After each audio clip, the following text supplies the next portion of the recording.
आपको इंडेक्स कल की क्लोजिंग के आसपास ही ट्रेड कर रहे हैं, लेकिन आप ये देखिए फिर से काउंटर स्पेसिफिक मूव्स बन गए हैं मार्केट पे। और आज कुछ ऐसे काउंटर्स के ऊपर बात करेंगे जो अभी तेज हुए या फिर जो हो सकते हैं। लेकिन आप अगर आज निफ्टी ट्रेडर हैं, प्रीमियम्स बेचकर ट्रेडर चल रहे हैं, यानी कि आज ऑप्शंस में कॉल और पुट दोनों के प्रीमियम्स घटे हैं, दोनों पे बिकवाली देखने को मिल रही है। और जब भी ऐसा होता है तो मार्केट बिल्कुल एक रेंज में फंस जाता है। निफ्टी बैंक में अच्छी तेजी है, वो भी सिर्फ निजी बैंकों के बलबूते। ऑटो शेयर्स आज अच्छी तेजी पकड़ रहा है, हीरो मोटोकॉर्प जैसे स्टॉक्स में आज मूव पॉजिटिव बनता हुआ नजर आया। कुछ और पेरिफेरल्स जिसमें फार्मा, इक्के दुक्के फार्मा स्टॉक्स में तेजी है। टेक्सटाइल्स पे कुछ चुनिंदा एनबीएफसी पॉकेट में खरीदारी बन रही है। सीमेंट शेयर्स सबसे ज्यादा टूट रहे हैं। देखिए एक ऐसा पॉकेट जहां पर आज न्यूज फ्लो नेगेटिव हो गया वो था सीमेंट, क्योंकि मुंबई में सीमेंट की जो दाम है वो 20 रुपए प्रति बोरी घटे। उसका इंपैक्ट आज एसीसी, अंबुजा, अल्ट्राटेक और श्री सीमेंट जैसे स्टॉक्स में पड़ता हुआ नजर आया। लेकिन बाकी मार्केट देखें तो स्कैन करना पड़ रहा है, कोई ऐसा सेक्टर मिल नहीं रहा है जहां पर एकदम से सॉलिड मूव बनता हुआ नजर आए। कुछ स्टॉक्स में आपको बता दूं जहां पर हलचल ज्यादा देखने को मिल रही है, उसमें एक है आइडिया सेलुलर। ये आज एफएनओ में सबसे ज्यादा चढ़ने वाले शेयर्स हैं, जिसमें आइडिया सेलुलर है। दूसरा है बायोकॉन, आज अच्छी तेजी में है। अजंता फार्मा में लगभग 3.5% के रिटर्न है। और एक है इक्विटास और साथ ही साथ टाटा पार याद होगा गुरुवार के सत्र में आपको बताया गया था, जो 1:30 बजे का शो होता है हमारा, उसमें बताया था ये कि ये स्टॉक तेज होगा। और 2 दिनों से तो लगातार इस स्टॉक में अच्छी तेजी देखने को मिल रही है। मेरे साथ आदित्य अग्रवाल साहब जुड़े हैं, senior derivative analyst way to wealth से। आदित्य शुक्रिया सर। निफ्टी पे कॉल क्या है आपकी, क्या अभी यहाँ से और तेजी रहेगी मार्केट्स पे? नमस्कार जी। पर यस मींस हम निफ्टी में देखें तो हमको लगता है कि जो तेजी लास्ट वीक में चालू हुई है थोड़ी सी कंटिन्यू रहेगी। निचले साइड में 10 या 100, 10 या 150 काफी स्ट्रॉन्ग सपोर्ट था लास्ट वीक। निफ्टी ने वहीं पे एक सपोर्ट लिया, वहीं से एक अच्छा पुल बैक देखने को मिला है। तो हमको लगता है कि 10 या 350, 10 या 400 तक के लेवल्स शॉर्ट टर्म में निफ्टी में देखने को मिल सकते हैं। लास्ट 2 दिन में निफ्टी में काफी तेज पुल बैक आया है, तो हमारी राय है कि निफ्टी में कोई 20-25 पॉइंट का करेक्शन आता है, निफ्टी 10,255, 10,260 के आसपास आता है, तो वहां पे वापस एक लॉन्ग पोजीशन इनिशिएट कर सकते हैं विद टारगेट ऑफ 10,340 एंड 10,380। नीचे में 10,210 का स्टॉप लॉस आके लॉन्ग ट्रेड इनिशिएट किया जा सकता है। और निफ्टी बैंक पे भी राय दीजिए सर। आज निजी क्षेत्र के बैंक्स में अच्छी तेजी देखने को मिल रही है। निफ्टी बैंक पे क्या टारगेट्स लेके चल रहे हैं आप इस सीरीज के लिए, इस हफ्ते की सीरीज के लिए? निफ्टी बैंक में देखें तो निफ्टी बैंक का चार्ट्स निफ्टी के कंपैरिजन में काफी स्ट्रांग हो गया है। फ्राइडे के सेशन में निफ्टी बैंक ने एक न्यू हाई बनाया था, एक गैप अप ओपनिंग के बाद हमने कंटिन्यूसली एक बाइंग देखी थी। आज के सेशन में जरूर आईसीआईसीआई बैंक एंड एसबीआई के चलते थोड़ा सा एक प्रेशर में है, हम इसमें बहुत बड़ा उछाल नहीं देख रहे हैं, लेकिन ओवरऑल ट्रेंड अभी भी बुलिश है। हमको लगता है कि करंट लेवल्स पे भी निफ्टी बैंक में बाय पोजीशन इनिशिएट किया सकती है। नीचे में स्टॉप लॉस आएगा 25,520 का, ऊपर में हमको लगता है कि 26,200 तक के लेवल्स इसमें जल्दी देखने को मिलेंगे। ए.के. प्रभाकर जी मेरे साथ अब मौजूद है। प्रभाकर साहब नमस्कार। निफ्टी पे कॉल दीजिए सर, और एक स्टॉक जिसको आज ट्रैक कर रहे हैं आप। Good morning. Nifty, on Friday had a gap up. So till that gap level doesn't close, that market is positive. So with a stop loss of 10,250, target on 10,450 on a higher side is possible in the next 1 to 2 days. And stock PSU banks are doing very good. So Can Bank is the buy with a stop loss of 388. Target on a higher side is 409. चलिए शुक्रिया sir. 409 के target के लिए Canara bank को plus कर सकते हैं और 388 का एक स्टॉप लॉस लगाना होगा। और साथ साथ निफ्टी पे भी बाय कॉल ही है। आईडीबीआई कैपिटल मानता है कि जब से जो शुक्रवार का गैप बना है वो फिल नहीं होता, तब तक किसी भी डिप में निफ्टी पे भी पोजीशंस ऐड करके चल सकते हैं। चाहे बाय डिप्स का मौका मिल जाए तब भी निफ्टी एक बेहतर बाय कॉल ही होगी। लेकिन आदित्य अभी ना एक स्टॉक में क्लोजली ट्रैक कर रहा था, वो था एमसीएक्स। लोअर लेवल्स पे कुछ खरीदारी आज इमर्ज हो रही है, बहुत स्ट्रांग बिकवाली थी अगर पिछले कुछ वीकली चार्ट्स खोल के देखें तो। ये एक पुल बैक ट्रेड है क्या, और कहां तक के टारगेट्स रह सकते हैं? अगर किसी ने ले लिया हो तो अब स्टॉप लॉस क्या रखे?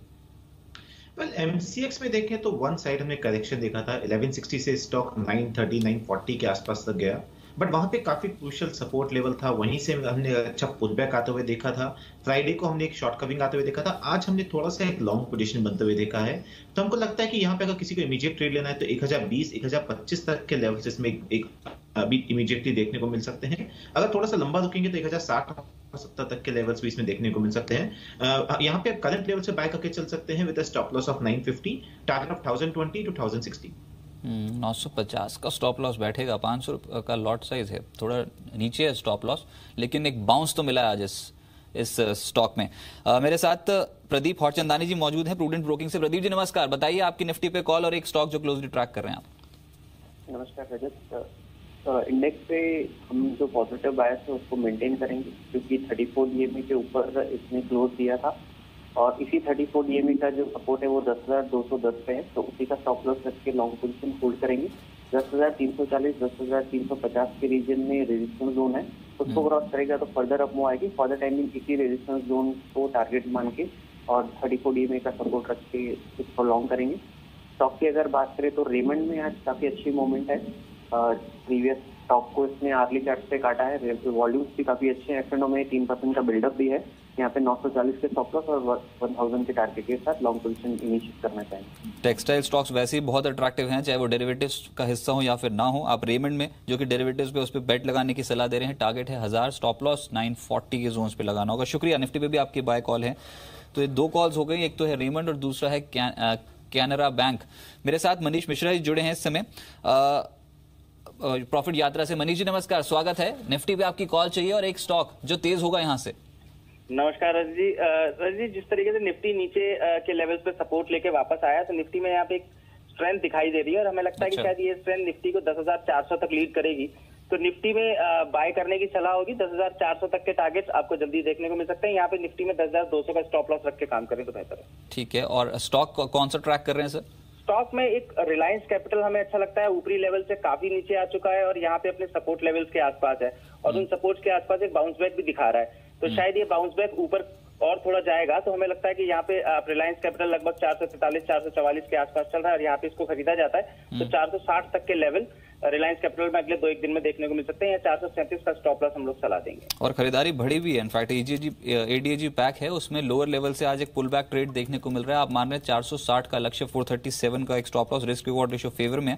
बहुत शुक्रिया। एक बार रिलायंस कैपिटल का चार्ट दिखाइए टिक बाय टिक। आदित्य आप देखिए रिलायंस कैपिटल, रिलायंस पावर, एक पुल बैक ट्रेड है आज दोनों ही स्टॉक्स में। मुझे भी लगता है कि यहाँ से एक दोनों ही, इनफैक्ट पूरे एडीएजी पैक में अदर देन आरकॉम एक अच्छा पुल बैक देखने को मिल सकता है। रिलायंस कैपिटल में काफी शार्प करेक्शन देखने को मिला, बट 400 का काफी स्ट्रॉन्ग सपोर्ट था। वहीं पे सपोर्ट लेने के बाद हमने एक इमीडिएट पुल बैक भी देखा था लास्ट वीक। तो यहाँ से हमको लगता है कि शॉर्ट टर्म में 475 480 तक के लेवल्स देखने को मिलेंगे। बट यस, ये पूरा पैक काफी वोलेटाइल रहेगा शॉर्ट टर्म में, तो इसमें स्टॉप लॉस थोड़े से डीप बनेंगे। कोई इमीडिएट स्टॉप लॉस नहीं बनता। 420 के स्टॉप लॉस से लॉन्ग पोजीशन इनिशिएट कर सकते हैं विद टारगेट ऑफ 475 480। सिमिलरली अगर हम रिलायंस इंफ्रा देखें तो वहां भी हमने देखा था कि एक अच्छा पुल बैक देखने को मिला था थर्सडे के सेशन में। आज वापस हमने लोअर लेवल से बाइंग आते हुए देखी है। इसके अंदर 450 455 की रेंज में एक रेजिस्टेंस आता है, अगर स्टॉक उसको ब्रेक करता है तो 480 तक के लेवल दिखा सकता है। बट यस, यहां से देखें तो Reliance infra and Reliance capital दोनों ही स्टॉक्स रिस्क रिवॉर्ड के रेशियो से काफी अच्छे हैं। किसी को अगर मध्यम अवधि के लिए लेना है तो दोनों ही स्टॉक्स में यहां से बाइंग करके चल सकते हैं। अच्छा, एक बार टिक बाय टिक दिखाइए आईडीबीआई बैंक का। और आदित्य आप भी देखिए अब क्या नेक्स्ट पॉसिबल टारगेट है। ये अभी पिछले 10 मिनट में ही काफी स्ट्रांगली गेन कर रहा है आईडीबीआई बैंक। दिन के उच्चतम स्तर पे पहुंचा, 2.5% का मूव पिछली क्लोजिंग के हिसाब से है। आज लोअर लेवल पे 58-80 के जोन से काफी स्ट्रांग पुल बैक मिला। आईडीबीआई बैंक कैसा लग रहा है सर चार्ट्स पर? डेरिवेटिव आंकड़े क्या बता रहे हैं? वेल, आईडीबीआई बैंक में हमने यहाँ से आज लॉन्ग पोजीशन बनते हुए देखी है, करीब 6% से ओपन इंटरेस्ट बिल्डअप हुआ है। बट स्टॉक में इमीडिएट एक रेजिस्टेंस आता है जो कि 62 के आसपास आता है, 62-62-10 के आसपास। अगर स्टॉक उस रेंज को निकालता है तो वहां से एक अच्छी अपसाइड देखने को मिल सकती है। 66 से लेकर 68 तक के लेवल्स इसमें देखने को मिलेंगे। मेरी सलाह अभी थोड़ा सा अवॉइड करिए, स्टॉक को थोड़ा सा और ऊपर जाने दीजिए। 62-10 के ऊपर निकलता है उस केस में जरूर वहां पे बाइंग करके चल सकते हैं with targets of 66 and 68, but as of now थोड़ा सा अवॉइड करना चाहिए। मुंबई में कुछ प्रॉपर्टी बेचने की खबरें हैं, उसके लिए बोलियां मंगाई है बैंक ने। ये कुछ ऐसे बज इस समय निकल के आ रहा है। आईडीबीआई बैंक इस समय दिन के उच्चतम स्तर पे 2.25% के आसपास की तेजी। लेकिन हम अलग अलग जानकारों से पूछने की कोशिश कर रहे हैं कि कौन से ऐसे स्टॉक्स हैं जहां पर पैसा बनेगा, बाजार कहां जाएगा और कौन से सेक्टर्स पे आप इन्वेस्ट करें तो ज्यादा पैसा बनेगा। बाजार के जानकार सुदीप बंदोपाध्याय का कहना है कि यूएस में टैक्स रिफॉर्म के बाद बाजार में तेजी संभव है। गिरावट में निवेशकों को लंबी अवधि के लिए खरीदारी करनी चाहिए। यूएस में जो टैक्स रिफॉर्म लेके जो चल रहा है उसके कारण यूएस मार्केट का भी मूड थोड़ा नर्वस है और पिछले हफ्ते US market closed with A loss. तो आई थिंक वही एक नर्वसनेस ग्लोबल मार्केट्स में देखने को मिल रहा है। हम लोगों को लगता है कि ये टेम्पोररी फेज है। यूएस में tax reform with some corrections is bound to happen और ये टैक्स रिफॉर्म जैसे ही खत्म हो जाएगा I think markets in US will rebound और उसके साथ ग्लोबल मार्केट्स में एक अच्छा खासा रैली देखने की संभावना रहेगी। इंडिया में भी एक अच्छा rally after US tax reforms are pass देखने की संभावना है। तो for a long term investor मेरी सलाह तो यही होगी कि अच्छे शेयर्स जहां आप खरीदारी करना चाहते हैं तो वहां पे आप डिप्स का अपॉर्चुनिटी लेके खरीदारी करें। 10,281 के स्तर पर है निफ्टी, मात्र 1 पॉइंट की ही गिरावट है पिछली क्लोजिंग के हिसाब से। आदित्य मेरे साथ जुड़े हुए हैं और जानने की कोशिश कर रहा हूं कौन से स्टॉक्स में पैसा बनेगा। आदित्य अपनी कॉल्स बताएं, 2 स्टॉक्स जो आप समझते हैं बाजार पे एक्टिव होंगे अभी। में पहला कॉल रहेगा buy call in Piramal. Piramal enterprises देखें तो काफी टाइम से प्रेशर में चल रहा है, लेकिन स्टॉक में 2550 2570 की रेंज में काफी स्ट्रॉन्ग सपोर्ट है और वहीं से हम इसमें हर बार एक पुल बैक देखते हैं। आज के सेशन में थोड़ा सा पुल बैक इसमें निचले लेवल से देखने को मिला है, तो हमको लगता है कि यहाँ से पीरामल एंटरप्राइजेस 2720 से लेकर 2750 तक के लेवल से खा सकता है। 2750 के टारगेट से पीरामल को करंट लेवल पे बाय कर सकते हैं with stop loss of 2575। Second call रहेगा बाय इन पीटीसी। पीटीसी में देखें तो एक अच्छा हमने एक काफी बड़ा करेक्शन देखा था पिछले 2 हफ्तों में, बट लोअर लेवल्स पे 112 113 का सपोर्ट है, वहीं से स्टॉक में एक पुल बैक आते हुए देखा है। तो यहाँ पे शॉर्ट कवरिंग के चलते इसके अंदर हमको लगता है कि 125 126 तक के लेवल्स देखने को मिल सकते हैं। पीटीसी में करंट लेवल बाय करके चल सकते हैं, स्टॉप लॉस ऑफ 116.50। अच्छा, कोई अगर ऑप्शन ट्रेड लेना हो तो कोई ऑप्शन है सर रेडार पर? बिल्कुल, मीन सेंचुरी टेक्सटाइल में हमको लगता है कि यहाँ से एक अच्छा मूव शॉर्ट टर्म में देखने को मिल सकता है। स्टॉक में करेक्शन के बाद हमने एक अच्छा पुल बैक आते हुए देखा है, साथ ही साथ इसमें हम लॉन्ग पोजीशन बनते हुए देख रहे हैं। आज के सेशन में हमको लगता है 1375 1380 तक के लेवल दिखा सकता है। इसी को ध्यान में रखकर हम एट द मनी ऑप्शन 1320 का कॉल ऑप्शन बाय करने की सलाह दे रहे हैं। अभी करीब 28 से 29 रुपए के आसपास चल रहा है। इसमें हमारा टारगेट रहेगा 60 रुपीज का और नीचे में स्टॉप लॉस रहेगा 14 रुपए का। अच्छा, अब एक एक करके कुछ स्टॉक्स फ्यूचर्स पे मैं आपसे सलाह लूंगा। पहले तो गोदरेज इंडस्ट्रीज बताएं, स्टॉक पे लोअर लेवल से एक पुल बैक देखने को मिल रहा है, सस्टेनेबल लगता है? जिन्होंने पोजीशंस बना ली उनके लिए क्या सलाह होगी और क्या फ्रेश पोजीशंस ऐड कर सकते हैं? बिल्कुल, मींस गोदरेज इंडस्ट्रीज का चार्ट देखें तो काफी अट्रैक्टिव चार्ट है। स्टॉक में एक अच्छे करेक्शन के बाद हम एक अच्छा मूव आते हुए देख रहे हैं। हमको लगता है कि कोई अगर इसको पोजीशन को होल्ड करके चल सकता है तो ये स्टॉक 600 से लेकर 610 तक के लेवल्स दिखा सकता है। करंट लेवल से भी इसको बाय करके चल सकते हैं। स्टॉप लॉस थोड़ा सा डीप रहेगा, 554 का स्टॉप लॉस से ऊपर में 600 610 के टारगेट रहेंगे। अभी जो तेजी बनी है, ये तेजी नहीं, एक शॉर्ट कवरिंग के चलते एक बाउंस देखने को मिल रहा है गोदरेज इंडस्ट्रीज में, लेकिन आज स्मार्ट मूव है, 2.25% के आसपास की इस स्टॉक में छलांग देखने को मिली। टाटा ग्लोबल बेवरेजेस लगभग 3% की तेजी दिखा रहा है सर, क्या करना चाहिए टाटा ग्लोबल बेवरेजेस पे? टाटा ग्लोबल में देखें तो हमने इसमें वन साइड रैली देखी है, 200 से लेके 270 रुपए ये करीब पिछले 4 से 5 हफ्तों में आया है। तो करंट लेवल से इसे बाय करने की सलाह नहीं दूंगा। स्टॉक ओवरऑल मोमेंटम काफी स्ट्रांग है, किसी के पास है तो डेफिनेटली होल्ड करके चल सकते हैं with a stop loss of 258। ऊपर में हमको लगता है कि 280 285 तक के लेवल शॉर्ट टर्म में दिखा सकता है, पर करंट लेवल से फ्रेश लॉन्ग पोजीशन बनाने की सलाह नहीं देंगे। 258 अगर आपके पास पोजीशंस हैं तो 258 का एक स्टॉप लॉस लगा लीजिए और 282 तक के जो टारगेट्स हैं वो टाटा ग्लोबल पे देखने को मिल सकते हैं। आज एक्शन में है ये स्टॉक, एक्शन में आइडिया सेलुलर भी है। आज टेलीकॉम में सबसे ज्यादा बढ़ने वाला स्टॉक साबित हो रहा है आइडिया सेलुलर। यहाँ पर आपने क्लाइंट्स को क्या रिकमेंडेशन दिया, क्योंकि बहुत पोजीशंस जो है वो लोअर लेवल्स पे बनी है आइडिया सेलुलर में? आइडिया सेलुलर इनफैक्ट पूरा टेलीकॉम सेक्टर देखें, भारतीय आइडिया दोनों ही स्टॉक्स काफी अट्रैक्टिव लग रहे हैं। आइडिया सेलुलर 100-101 की रेंज में रेजिस्टेंस है, वहीं पे अभी ये स्टॉक ट्रेड कर रहा है। 101 के ऊपर निकलता है तो डेफिनेटली इसमें लॉन्ग बनाकर चल सकते हैं, टारगेट ऑफ 108 to 112। स्टॉक का स्ट्रक्चर अभी भी बुलिश है, यहाँ से हमको नहीं लगता कि बहुत बड़ा कोई करेक्शन आएगा स्टॉक में।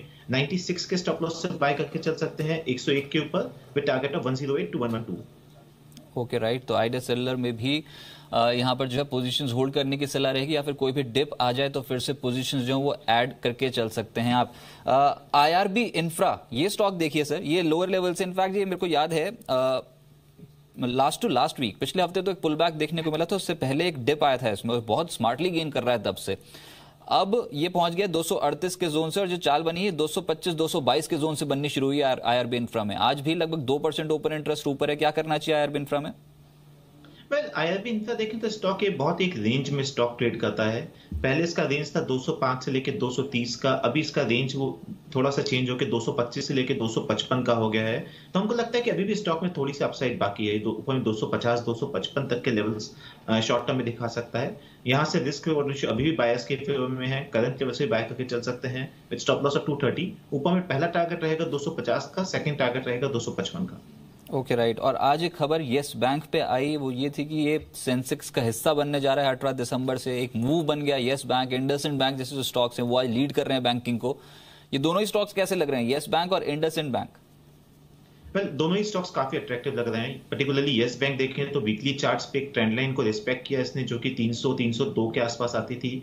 उसी सपोर्ट के बाद स्टॉक ने लास्ट 3-4 हफ्तों में देखें तो उसी रेंज में चल रहा है। अब वहां से एक थोड़ा सा पुल बैक आता हुआ दिख रहा है। शॉर्ट टर्म में 330 का टारगेट आता है, यहां से बाय करके चल सकते हैं। स्टॉप लॉस ऑफ 300, 330-345 के टारगेट से। सिमिलरली अगर इंडसइंड बैंक देखें तो आज ऑलरेडी एक मूव आ चुका है, बट स्टॉक अभी भी काफी अट्रैक्टिव लग रहा है। यहां से हमको लगता है कि 1680, 1685 तक के लेवल्स इंडसइंड बैंक में देखने को मिल सकते हैं।